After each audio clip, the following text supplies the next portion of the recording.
Chamada hoje, né? Não. Hoje é tudo direto. Aliás, Sim. gentilmente está aqui com a gente o nosso professor aqui, que é o Rodrigo Silva. O Instagram dele é @Rodrigo Silva, de Arqueologia. O nosso Teólogo. professor aqui, teólogo. E ele vai explicar toda essa história que a gente não consegue entender. Palestino, judeu, israelense. É uma confusão, é um caldeirão. Ali está tudo. E esse é o homem que mais entende sobre esse assunto. Está sempre lá fazendo arqueologia. Tem o canal dele do YouTube, que é um Muito grande bom. sucesso. E nosso parceiro aqui na Jovem Pan. Como é que a gente pode simplificar e explicar para as pessoas que estão acompanhando o programa e estão vendo agora pela primeira vez esse momento que você já conhece muito bem, né? Quando eu até falei, para mim é um prazer, entre aspas, de estar com vocês, mas não por essa temática. Sim, Ele está sim. discutindo outras coisas aqui. Mas resumindo assim, o que eu percebo é que as pessoas hoje estão ouvindo palestino, israelense, judeu, como se fosse um idioma que eles sabem um pouquinho. Só um pouquinho, um básico, e ver duas pessoas conversando, ele entende uma palavra solta aqui, outra ali, mas ele não consegue entender o todo. Então, eu vou tentar dar algumas nomenclaturas aqui. Em primeiro lugar, Abraão foi o pai de toda a nação hebraica. Tá bom? E Abraão foi apelidado de Hebreu. E de onde vem esse nome Hebreu? Tem duas possibilidades.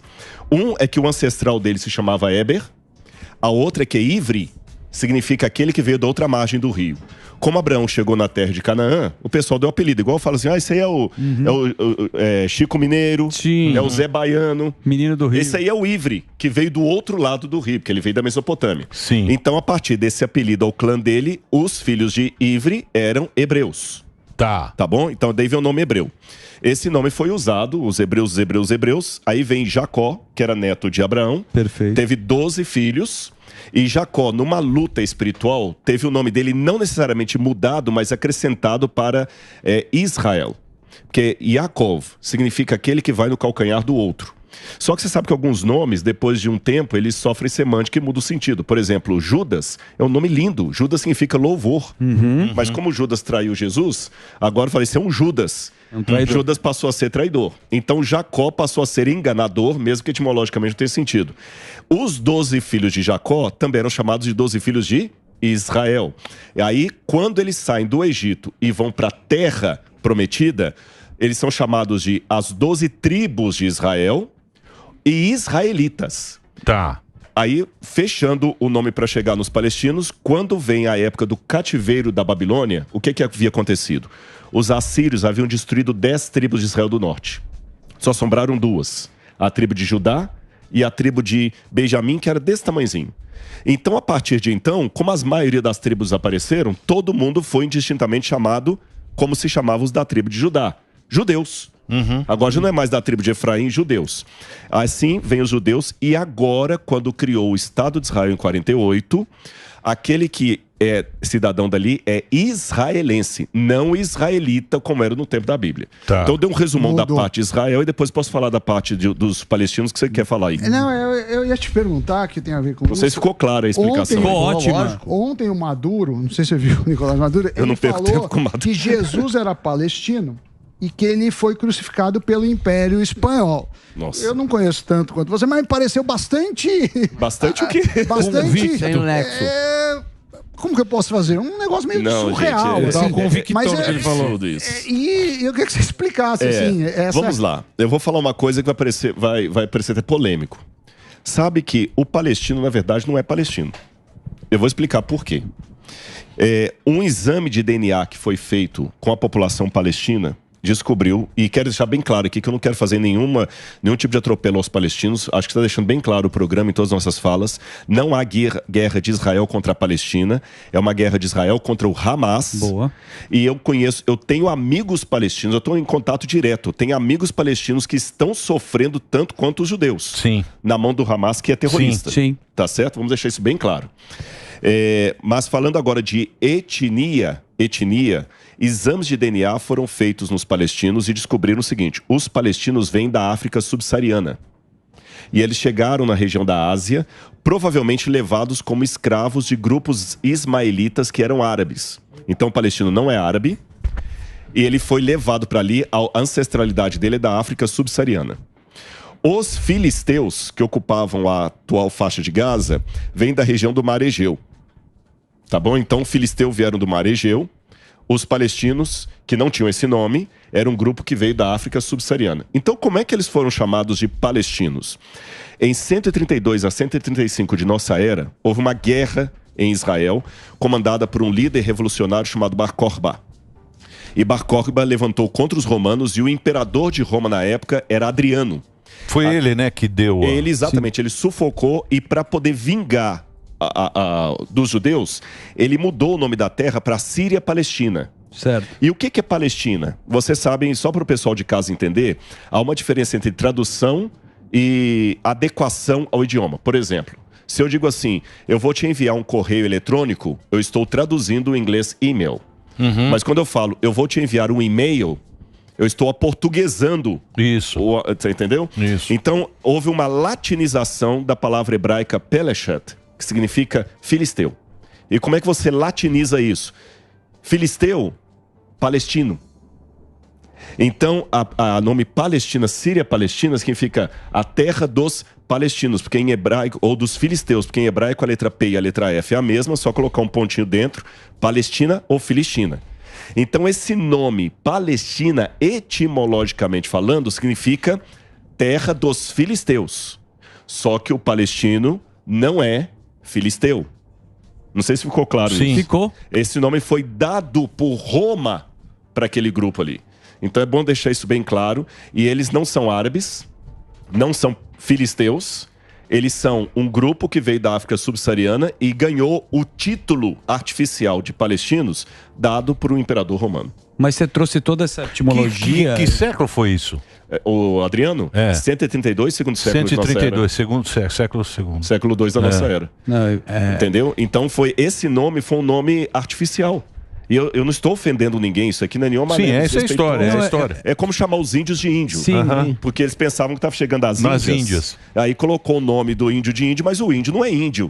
Ele Sim. não é das Índias. É porque vem uma discussão, né, histórica, territorial e quem chegou primeiro. Por isso você trouxe Abrão, né? Exatamente, veio Abrão. Mas é importante falar também, né, que o Abrão teve 2 filhos, o Isaac, né, e teve um filho com a Agar, que era a serva dele, que é o Ismael, certo? Naquele local, onde está o muro, né, do rei Salomão, tinha também a parte que foi os muçulmanos consideram também muito importante, que é o Monte das Oliveiras. Eles são próximos dos lugares. Não, na verdade, só corrigindo, não é o Monte das Oliveiras, é o Domo da Rocha. Domo da Rocha.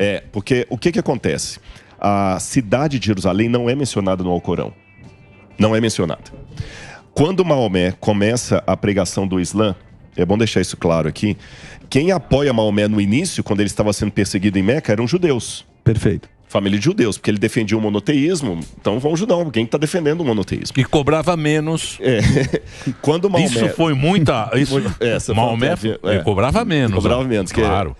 Quando Maomé foge de Meca para Medina, certo, tem uma tradição islâmica que nessa viagem dele à Égira, que ele sai de Meca para Medina, a Burak, que era a mula de Maomé, é transportada pelo anjo Gabriel até a cidade de Jerusalém. Isso. Ali ele se encontra com 3 personagens. Issa, que é Jesus em árabe, Musa, que é Moisés, e Ibrahim, que é Abraão. E aí ele recebe as orações do Alcorão, do muçulmano, ele sobe até o paraíso e volta. A partir dessa tradição, Jerusalém torna-se a 3ª cidade sagrada dos muçulmanos. A primeira é Meca, boa, a segunda Medina, a Meca onde está a Caaba, e a 3ª é Jerusalém. Só que os muçulmanos só vão tomar conta de Jerusalém em 690, quando chegam ali as primeiras milícias muçulmanas, e a gente não sabe ao certo em que momento os palestinos se convertem ao islamismo. Alguns historiadores pensam que eles se converteram perto da primeira cruzada, eu já estou no século XII. Certo. Aí, quando os muçulmanos dominaram Jerusalém em 690, no ano 691, 692 de nossa era, eles construíram o Domo da Rocha, boa, que é aquela cúpula dourada, sim, para demarcar o lugar onde Maomé vai assunto ao céu, e a mesquita de Al-Aqsa. Al-Aqsa significa na esquina ou à distância, para demarcar isso. O erro é chamar de mesquita de Omar, não é mesquita, sim, nem é de Omar. É o Domo da Rocha. Então aquele lugar é justamente onde no passado Abraão levou Isaac em sacrifício, e onde no passado Salomão construiu o templo. Onde ele veio. Que é a pedra onde está o que ele ia matar o Isaac, o anjo veio lá. Só que na tradição islâmica, O filho do sacrifício não foi Ismael, foi Ismael e foi no outro. Nessa frase do início, Rodrigão, você manja. Nessa frase, você manja. Te ouvir é uma aula, você sabe tudo. A nossa geração está evoluindo, está chegando uma nova geração. E eu acho que vai ser muito mais difícil daqui para frente as pessoas acreditarem no Apocalipse, na volta de Jesus. Eu queria saber a sua opinião. A gente está vivendo tudo isso.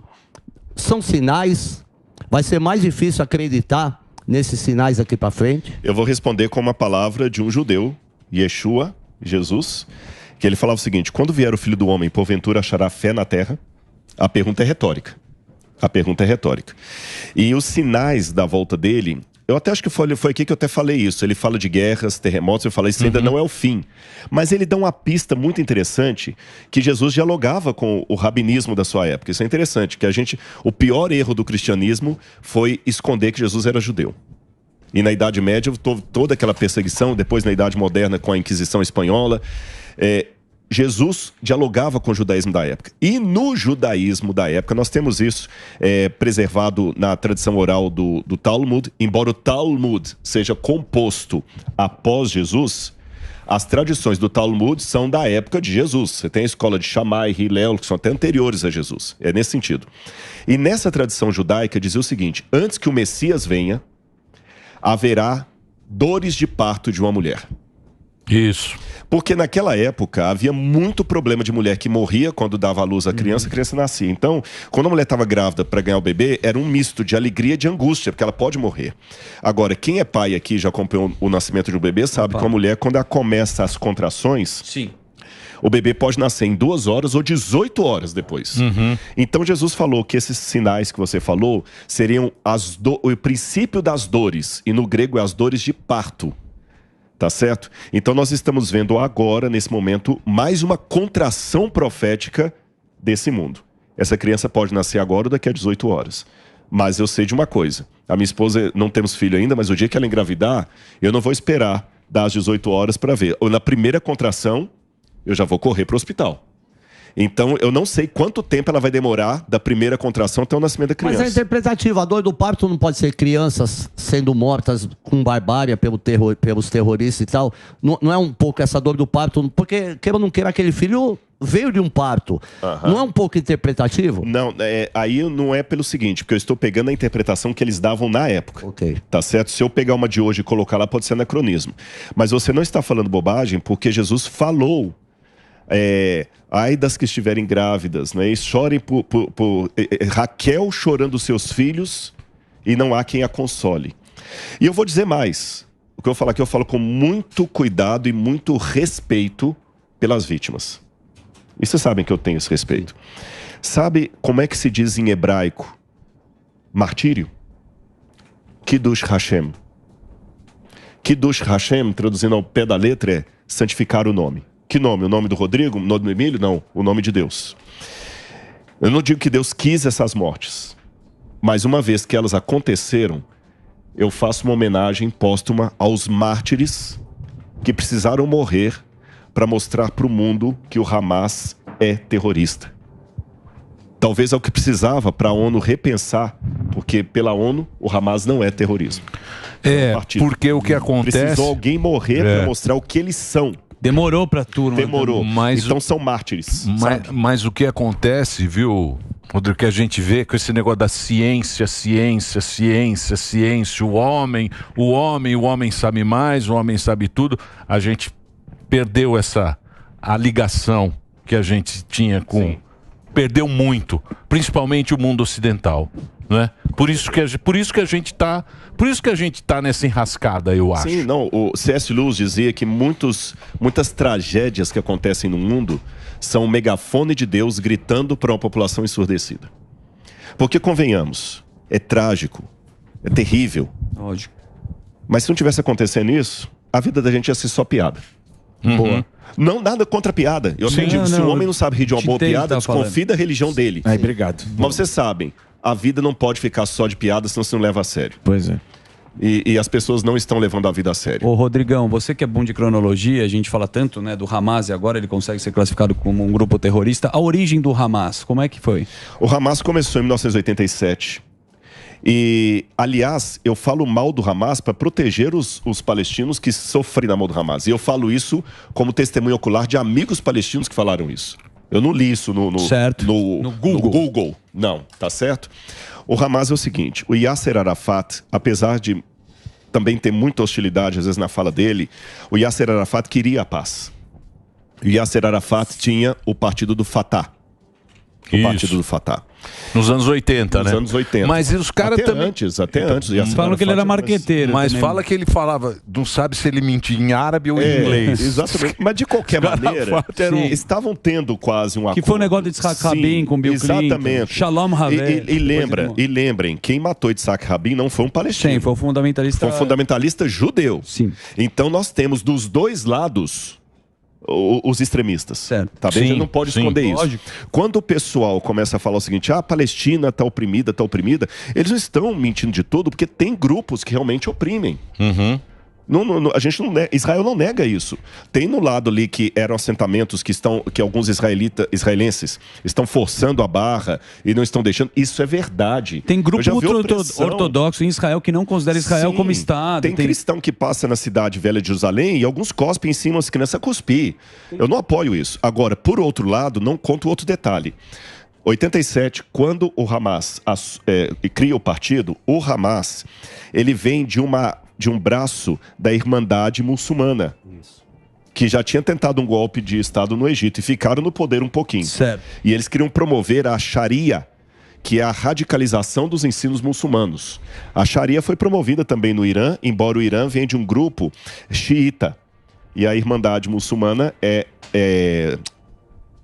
Nossa, fugiu, não, deu branco agora. A Irmandade Muçulmana. Os xiitas e os sunitas, obrigado. Eram sunitas. Então, o Hamas é um grupo que sai da Irmandade Muçulmana e quer implantar a Sharia, por exemplo, na Palestina. Porque na Palestina as meninas não são obrigadas a usar véu. Tá certo? As mulheres podem estudar. A Palestina é desenvolvida nesse sentido. A mulher pode estudar, pode dirigir carro e tudo. Eles queriam colocar isso na marra. É mais pensamento talibã, né? Não, mas são muito semelhantes. Radicais. Então eles assumem o poder, tiram o Fatah do poder, dominam. E aí vem muito terrorista de lá para Israel e de Belém. Eu estava em Israel quando eles construíram o muro. Eu lembro o pessoal criticando. Olha que vergonha para Israel. Berlim derrubando o muro, Israel subindo. Só que é o seguinte, os terroristas vinham de lá. Então eles cercaram o muro para evitar que os terroristas viessem. E de fato, o povo ficou assim, fechado e numa situação chata ali na faixa de Gaza, ficou, porque esse muro, eu estou falando de um território de 30 quilômetros por 10 quilômetros. Imagina 2 milhões de pessoas vivendo dentro de um espaço de 20 por 30 quilômetros, tá certo? Com escassez de quase tudo, o índice de desenvolvimento humano baixíssimo e com uma milícia dominando. Assim como alguns grupos de traficantes fazem no morro. Sim. Você entendeu? Que o morador ali sofre. Você depende, o cara faz a segurança, mas... Ele faz a segurança, mas ele obriga o cara do morro também a uma série de coisas, a guardar droga na casa dele. A rivalidade nasce daí. Exatamente. E aí, eles sofrem na mão do Hamas. Tá certo? Eles sofrem. Só que Israel respeitou. Foi na eleição que eles subiram o poder, nós não podemos tirar. Foi na eleição, eles ficam mas a eleição mais ou menos também, né? Mais ou menos. Do que? A eleição do Hamas? Sim. Não, mas você viu como foi a eleição ali? Nem contou a eleição. Claro. Teve... Só fazer um break só pra rede de rádio, a gente continua. Rodrigo Silva tá aqui, ó, o Instagram dele é Rodrigo Silva, ele tem arqueologia, ele, tá sempre lá tem um canal, tá sempre em Israel e manja muito, hein? Olha lá, o Rodrigo Silva Arqueologia, tem quase 2 milhões de seguidores, para você seguir e poder entender essa confusão que é difícil pra gente entender, né? Mas ele manja muito. E se você tiver dúvida, mande as suas perguntas aqui, @Programa Pânico. Rodrigo Silva tá aqui com a gente. Só o break rapidinho pra nossa rede de rádio, pro Reginaldo. Vai lá, Reginaldo.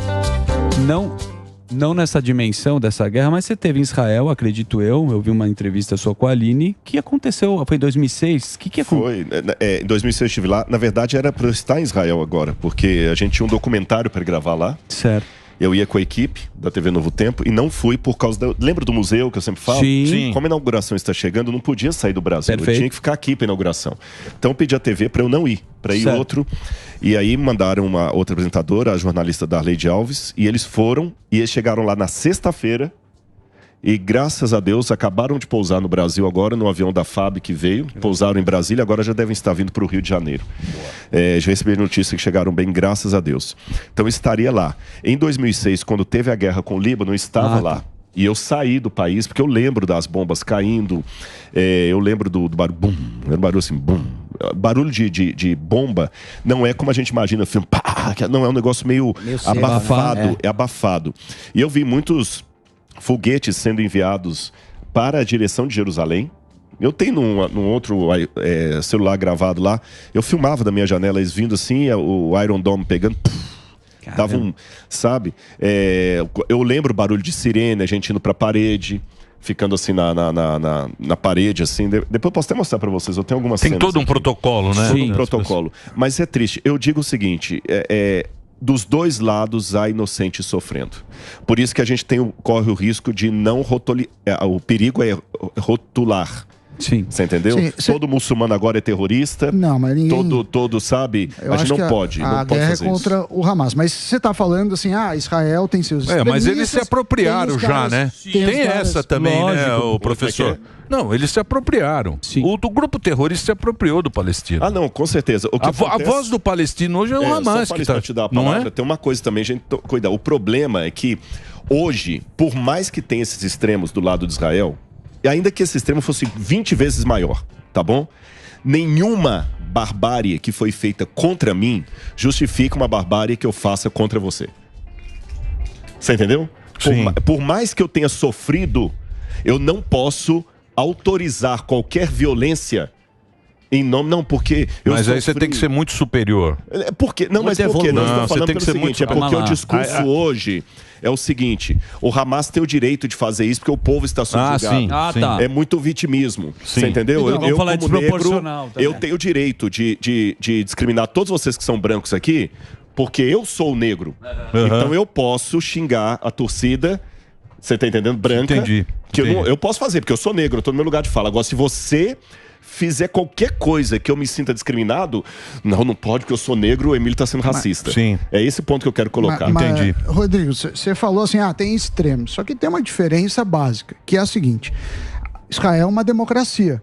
Sim. Os outros, e aí eu queria te perguntar, os outros que estão em volta não são. Então, o Israel permite que você tenha outras religiões. E é claro que o próprio governo de Israel condena os ataques, inclusive feitos por judeus, como há exceções. Coisa que não acontece em vários comemorado. Dos outros países. Então, quer dizer, tá bom, tem fundamentalista de todo canto. Só que aqui o cara é preso, em Israel o cara é preso e vai pra cadeia. No outro, o cara é elogiado. Então, quer dizer, eu queria que você falasse um pouco do papel do Estado de Israel e como é o papel do Estado dos vizinhos. E agora também, o Morgado até falou, eu confirmei aqui, 15 drones e 20 caras de paraquedas, né? Paraglider. Que estão atacando para o Líbano. E a defesa americana, o Departamento de Defesa, pediu na Embaixada de Beirute para os americanos saírem imediatamente do Líbano. Então a guerra está, infelizmente, escalando. Tá entrando. Eu vou responder a você com uma ilustração de Jerusalém. No chamado Muro das Lamentações... O Kotel. Porque os judeus mesmo não chamam de Muro das Lamentações. É verdade. Isso, cristão que deu esse nome, né? Nesse muro, eu várias vezes, Rodrigo, já fui com a minha Bíblia, aquela Bíblia velha que eu trouxe aqui, orar no Muro das Lamentações. E eu já tive situação de estar orando no Muro das Lamentações, com a minha Bíblia debaixo do braço, um padre com um baita de um crucifixo do meu lado e um judeu ortodoxo orando, todo mundo ali junto. Sem problema A única coisa que me pedem ali, ou com qualquer um, é colocar um kippah ou um boné, uma coisa por respeito. Quando eu vou ao Domo da Rocha, eu não posso entrar com a minha Bíblia. Não. Um padre que tiver um crucifixo não pode entrar. E eu já vi muçulmano aqui embaixo fazendo oração e nada acontecendo. Quando eu vou no kibbutz de Igalalon, que é na Galileia, eu já vi no kibbutz de Igalalon, ninguém me contou, não foi Google, muçulmano, colocando o motorista do ônibus que estava com a gente, colocando o tapetinho dele lá em frente ao Mar da Galileia e fazendo a oração dele no tapete virado para Meca. Só isso aí já dá uma diferença. Sim. Tá certo? Segunda questão para responder. 7% dos palestinos são cristãos. O Hamas não quer criar uma liberdade para os palestinos. Ele quer fazer uma teocracia muçulmana ali, que também não vai para frente, porque se, hipoteticamente, eles conseguissem, o Irã ia agora ser contra eles, porque xiitas e sunitas brigam quem que está cumprindo a vontade de Alá maior. Eles começam a brigar. Você vê que eles jogam... Que é a treta que eles têm. Foguete na própria mesquita deles. Exatamente. Entendeu? Então, respondendo sua pergunta, de fato, não é 6 e meia dúzia. Em Israel, na Ben Yehuda, todo sábado à noite, tem um grupo de cristãos cantando ali na Ben Yehuda. Não sei se você foi lá. As ruas se cruzam, na verdade. Tem armênio, tem cristão. Não, mas eu digo do lado de fora, na Ben Yehuda. Sempre ninguém faz nada. Vai fazer isso num país muçulmano. Então nós temos que lembrar que eles querem destruir Israel. E de fato, não é 6 e meia dúzia. Eu só pontuei que existem também os extremos do lado de Israel, porque a acusação que é feita é que a gente nunca vê quando o erro é do outro lado, só vê do lado do palestino. Não, a gente reconhece que tem um erro do outro lado, mas está coberto de razão. Não é 6 e meia dúzia. É apenas o reconhecimento que há extremistas dos dois lados, mas do lado da ditadura é muito pior. Não, do lado de Israel, o cara se fizer isso vai preso. Deixa eu chamar o Mota. Mota, o Mota tá com a gente também. Boa. Obrigado, viu, Mota? Mota aí, pô, dando essa Mota, categoria ao nosso programa. Você tem alguma pergunta? Rodrigo Silva tá aqui com a gente. Falar que eu não te conheço pessoalmente, mas sou seu fã, viu, Mota? Pô, eu que sou seu fã agora, Rodrigo. Olha, eu tava aqui boquiaberto. Eu tinha uma lista de perguntas para fazer. Aí você foi respondendo todas. Eu fiquei sem pergunta. Porque tudo que eu ia perguntar, você já explicou. Então, enquanto você estava falando, eu bolei aqui uma outra pergunta que tem a ver com esse comentário que você fez. Eu acho que você está trazendo muita informação para esse debate e está trazendo uma ponderação também, que é muito importante e muito difícil num momento como esse, a gente ter ponderação. E eu queria dividir com você uma dúvida. Queria ver se você coloca uma luz nessa questão.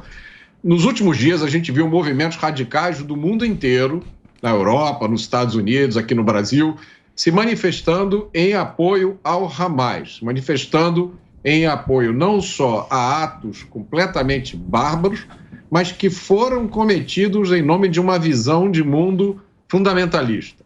Então, eu vou te fazer duas perguntas em uma. Primeiro, o que a gente está vendo aqui, na sua opinião, é parte de um conflito maior entre Ocidente e Oriente?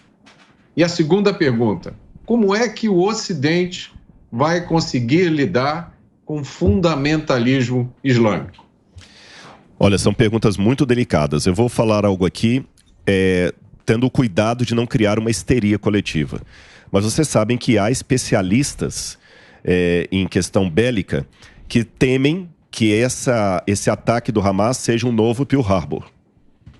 E que nós possamos estar na iminência de uma terceira guerra mundial.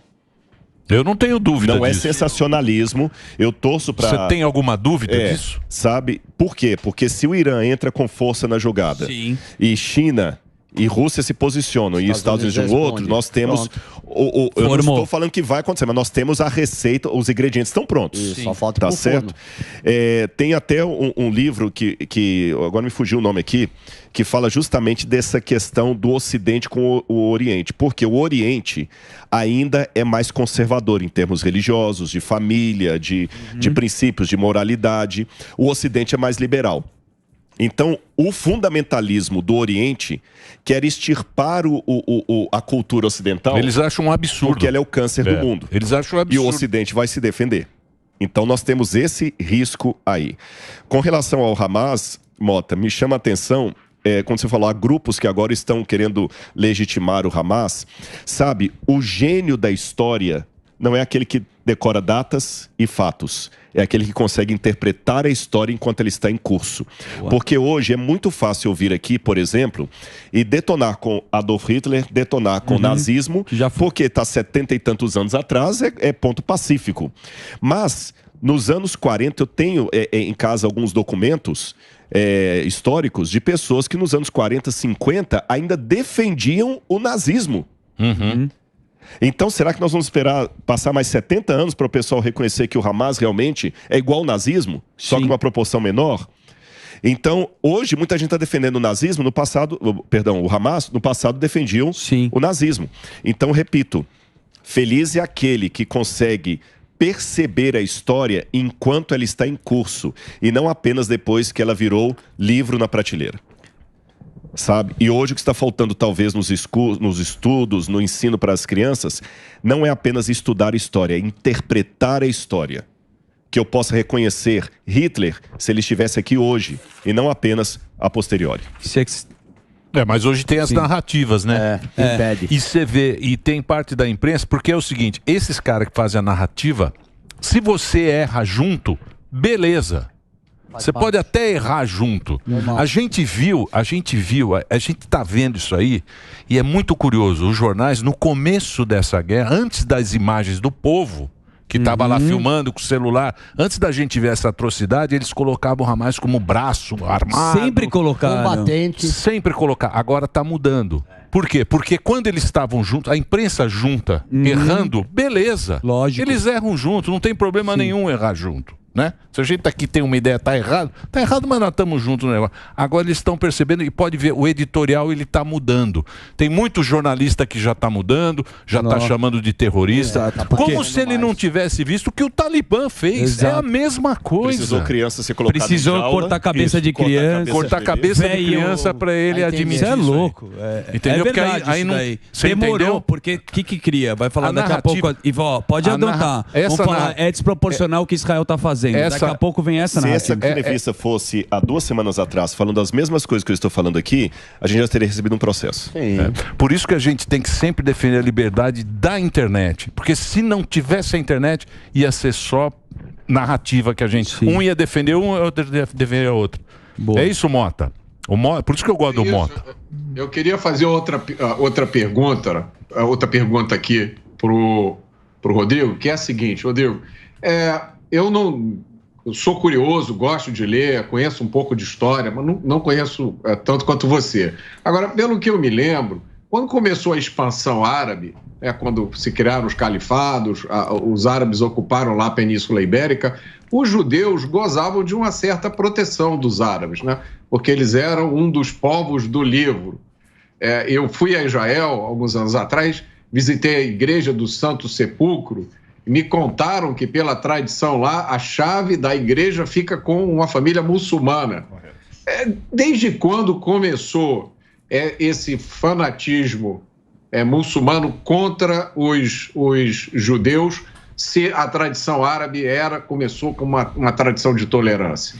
Olha, excelente pergunta, Mota. Quando a gente pega lá atrás, eu acho que eu mencionei rapidamente aqui que quando Maomé começou as primeiras pregações dele em Meca, quem apoiou Maomé contra os inimigos de Maomé eram famílias de judeus. E realmente, o islamismo por muito tempo reconheceu Israel como sendo o povo do livro, porque eles eram monoteístas. E na Península Ibérica, quando eles se expandiram ali também, os cristãos foram assim também, os judeus foram assim também bem tratados pelos muçulmanos. Acontece o seguinte... Quando Maomé morreu, já tinha uma disruptura ali no islamismo entre os sunitas e os xiitas. Quem vai dar continuidade ao trabalho do profeta? Os parentes dele ou os homens de confiança dele? Então, o sonho frustrado de Maomé é que ele nunca conseguiu fazer o grande Estado Islâmico, porque sempre tinha divisões entre eles. Porém, a confusão, a meu ver, começa no século XII. Por que no século XII? Quando a igreja na Europa começa, junto com os feudos, a mandar cavaleiros templários para atacar Jerusalém, ali começaram alguns a verem os cristãos como infiéis. É a primeira vez que o nome infiel é atribuído a cristão, e a partir do século XII, quando começam as cruzadas. Mas ainda não era uma coisa dinâmica. Quando eles estavam fora da Ásia, eles reconheciam bem os cristãos. Quando estavam em Jerusalém, eles viam os cristãos como inimigos, porque eram os cavaleiros templários, os cruzados. Então, naquela briga toda ali, sempre ficava assim. Lá eles eram rivais, mas na Europa estavam tudo bem. Quando depois os árabes são expulsos da Península Ibérica, é justamente um período que vai surgir uma outra contraofensiva dos muçulmanos. Não através de um grupo árabe, mas através de um grupo turco, os otomanos. Em 1517, eles ocupam aquela região, entendem que os cristãos são inimigos, invadem ali, tomam Istambul, que na época era Constantinopla, acabam com a Idade Média, e desde 1517 até 1917, todo o Império Otomano sempre reconhecia os cristãos como inimigos, inimigos, inimigos. Com a queda do Império Otomano é que começam a surgir essas potências muçulmanas ali na região do Oriente Médio. O Líbano é criado depois da Primeira e Segunda Guerra Mundial ali, né? O Império cai em 1920 e 21, se não me engano, com Ataturk. Aí começam esses... o otomano caiu na Primeira Guerra, né? Oi? Os otomanos caíram na Primeira Guerra. Mas ficaram o quê? 500 anos, né? Foi de 1500, mais, foi de 1517 até 1917.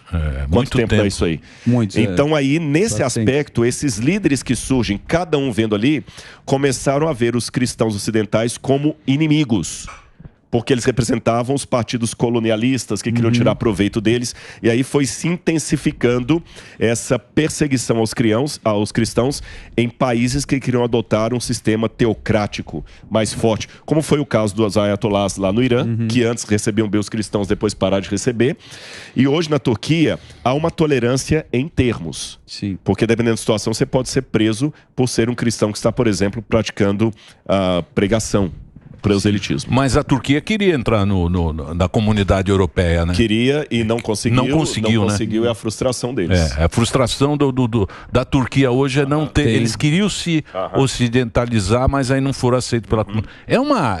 Tem problema com os armênios, tem o genocídio armênio, tem uma coisa muito triste também da Turquia. Mas é uma confusão, mas né? ele citou agora, você vê, né? Israel, a vida inteira, a história é só com guerra. É só um rei tentando proteger aquela terra, né? Desde Herodes, a gente vê Davi, Salomão.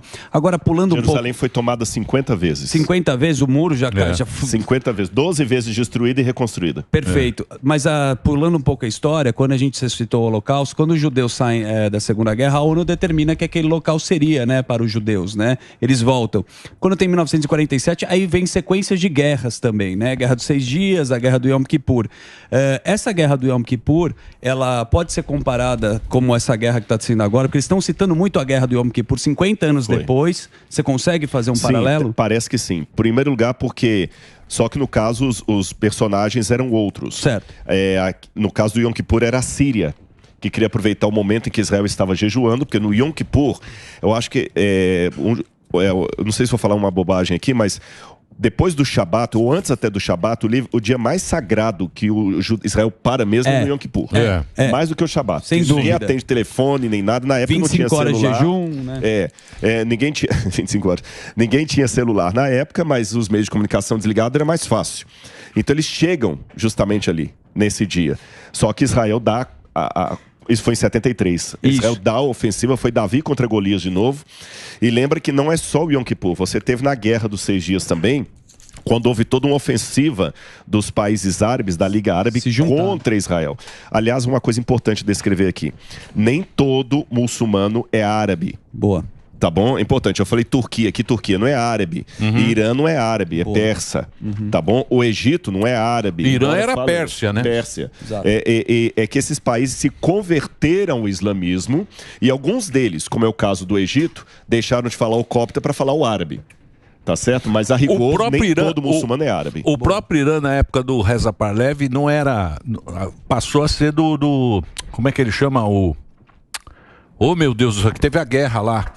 Que os americanos... O Irã e o Iraque. Contra, sim, o Irã contra. Isso. A guerra dos Irã contra. Isso. O Irã era aliado dos Estados Unidos. Exatamente. Era aliado. Até um dos grandes problemas da história, por isso que é a questão da gente saber, é que às vezes o mocinho arma o bandido...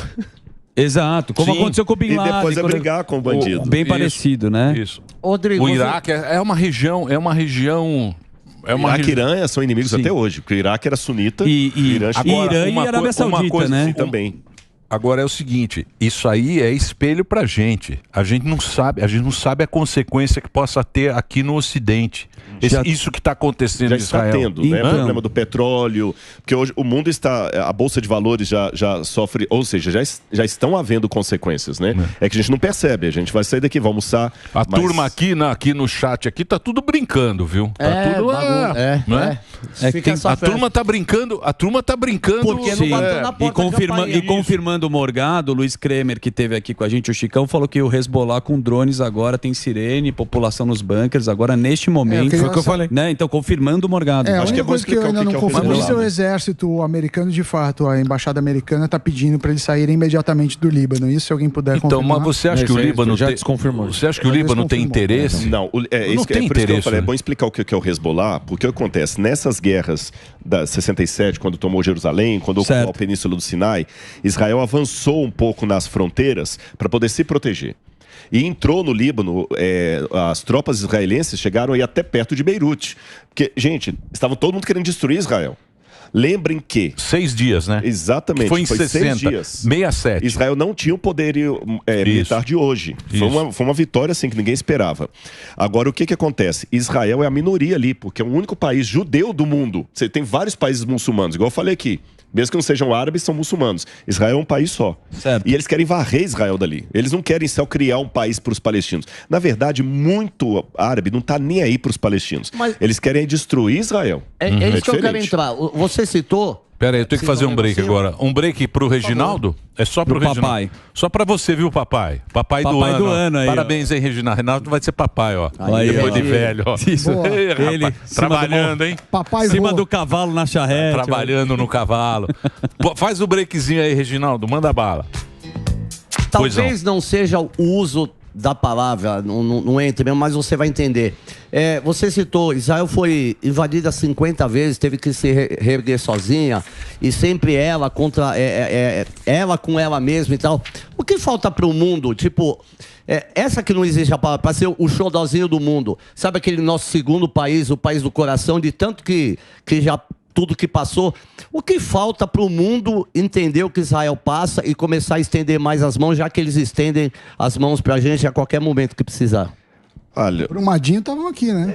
Covid também. Eu ia dar um exemplo parecido com esse. Covid também. Falta ao mundo solidariedade, amor, filosofia da história, como eu falei. O pessoal estuda a história depois que vira livro. É igual eu falei, hoje é fácil detonar com o nazismo. O negócio é se posicionar contra o nazismo enquanto o Hitler está vivo lá, dominando. Isso. Hoje é fácil criticar a suástica, né? Então, o pessoal tem que ter mais inteligência emocional, espiritual até, eu diria. E nesse aspecto, olha qual que é o problema de, às vezes, a gente usar a nossa raiva como vingança. Nessa questão de Israel se proteger, que chegou até ali, quem enfrentou... Lembra que eu falei da guerra de 6 dias e tudo? Quem enfrentou Israel foi o Hezbollah, que é um partido do Líbano. E o Hezbollah se concentra no sul do Líbano. Quando eu estive no Líbano, é interessante que lá nos mapas do Líbano, eles não chamam Israel de Israel. Ah, é? Israel, no mapa, se você for uma banca de jornal, eu fiz isso lá em Beirute, e comprar um mapa numa banca de jornal, vai mostrar assim, Palestina invadida. Ou Palestina ocupada. Não é o nome Israel. Então, muitos libaneses não querem a guerra, eles não querem. A maioria dos... Gente, o libanês, eu não estou aqui para falar politicamente correto, não. O Líbano tem uma comida maravilhosa, um povo maravilhoso. Eu fui ultra mega power bem tratado no Líbano. Eu fui muito bem tratado no Líbano. Um pessoal pacífico que está lá sofrendo ainda por causa da explosão daquele porto. Sim, sabe? Foi recente. O povo sofrendo, mas um povo alegre, pacífico, um país limpo, apesar de tanto problema. Eu amei o Líbano. E muitos não concordam com o que eles chamam o partido. O partido, nem fala o nome. Uhum. Mas do Hezbollah, né? Do Hezbollah. Para outros, o Hezbollah é o que os protege contra Israel. Porque existe um outro problema também, que é quando você fica... O Emílio falou das narrativas. Uma criança que nasce com uma narrativa... Lógico. Você tá entendendo? Judeu não presta. Muçulmano não presta. Branco não presta. Sim. E aí eu tenho preocupação com as narrativas de hoje, Emílio. Você entendeu? Que muitos adolescentes estão criando assim... Todo branco é um estuprador. Opressor. É um opressor, não sei o quê. A mesma coisa. Essas narrativas que constroem situações como essa. Então muitas crianças crescem falando assim... Israel é o eixo do mal. Eu vi numa cidade libanesa, dentro de uma mesquita, tipo um cofre que a gente coloca para colocar oferta na igreja. Sim. Né? Eles têm também um cofre. E no cofre tinha lá o símbolo de um míssil caindo em cima de Jerusalém. Então agora o Hezbollah oportunista, porque o problema não era com eles, já que a faixa de Gaza está mandando um míssil aqui, vamos jogar daqui também. E o mundo não se preocupa, né? Você com entendeu? ninguém, né? A Síria não está mandando nada porque a Síria tá quebrada. Os refugiados sírios estão fugindo para o Líbano. Ou não ficar quieta. A Jordânia tem relações diplomáticas com Israel. Então é complicado isso. Então eu me preocupo muito com as narrativas, porque você faz uma mentalidade... Mas para isso a gente precisa da honestidade, né? Da honestidade intelectual. Exatamente isso. E esse é que é o problema. Se perdeu. Esse é que é o problema. E a ONU também? Então. É porque hoje a honestidade intelectual ela pode te cobrar hoje uma situação muito delicada.